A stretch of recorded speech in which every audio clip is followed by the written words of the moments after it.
आजमगढ़ कृषि मंत्री सूर्य प्रताप शाही के द्वारा 18 से 22 सितंबर तक राजकीय पॉलिटेक्निक कॉलेज आजमगढ़ में आयोजित होने वाले आजमगढ़ महोत्सव का भव्य शुभारंभ किया गया। मंत्री ने कहा कि इस महोत्सव का समस्त जनपदवासी भरपूर आनंद लें और महोत्सव को सकुशल संपन्न कराने में सहयोग करें। उन्होंने कहा, आजमगढ़ की कला, संस्कृति और इतिहास को प्रदर्शित करने के लिए आजमगढ़ महोत्सव एक बहुत बड़ा मंच है। उन्होंने कहा कि आजमगढ़ में पौराणिक धरोहरों को संजोने के लिए आजमगढ़ महोत्सव का आयोजन बहुत ही महत्वपूर्ण है। ये एक ऐसा मंच है जहां स्थानीय कलाकारों को भी मंच पर अपनी कला का प्रदर्शन करने का अवसर मिलता है।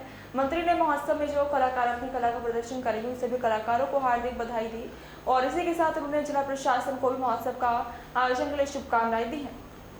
जिलाधिकारी नवदीप सिंह चहल ने कहा कि आजमगढ़ स्थापना दिवस के अवसर पर आजमगढ़ महोत्सव 2024 का शुभारंभ किया जा रहा है।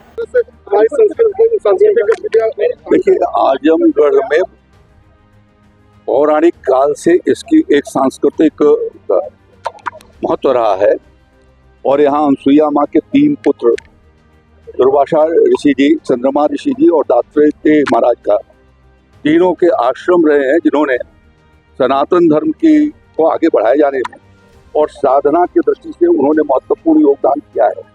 तमसा तट पर उन्होंने तपस्या किया और तपस्वी के रूप में इस देश का मार्गदर्शन किया है। इसके साथ साथ यहाँ के हमारे बहुत बड़े कवि हरिऔध साहब रहे, जिनके नाम पर योगी जी की सरकार ने यहाँ पर एक ऑडिटोरियम बनाया, हरिऔध कला केंद्र।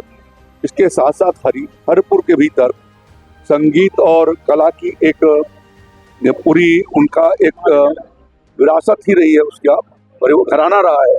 उस घराना के उस कला को और आगे बढ़ाया जाए, इस दृष्टि से योगी आदित्यनाथ जी की सरकार ने आदरणीय प्रधानमंत्री जी के हाथों उसका एक महाविद्यालय का शुभारंभ कराई और यहाँ पर कैफी आजमी साहब, शबाना आजमी और ऐसे तमाम ऐसे राहुल संस्कृतायन साहब ऐसे महत्वपूर्ण साहित्य और कला के क्षेत्र में योगदान देने वाले रहे।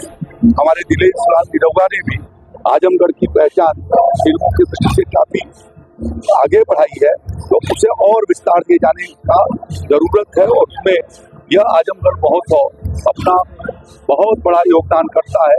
स्थानीय कलाकारों को बढ़ाने का, कलाकारों को बढ़ाने का और ग्रामीण शिल्पकारों को भी उनके शिल्प का प्रदर्शन करने का और जो यहाँ की साड़ियाँ हैं, बनारसी साड़ियों का एक तरीके से महत्वपूर्ण केंद्र है मुबारकपुर, तो इन सब चीजों को बढ़ाने का यह एक अवसर मिलता है और पूरी आजमगढ़ की जनता के माध्यम से ये अन्य अपने पूरे प्रदेश के भीतर और देश के कोने कोने में जा पाता है। ऐसे अवसर पर मैं बहुत आजमगढ़ वासियों को आजमगढ़ महोत्सव को शुभकामनाएं देता हूँ, जिला प्रशासन को धन्यवाद देता हूँ, उन्होंने इस कार्यक्रम का आयोजन किया।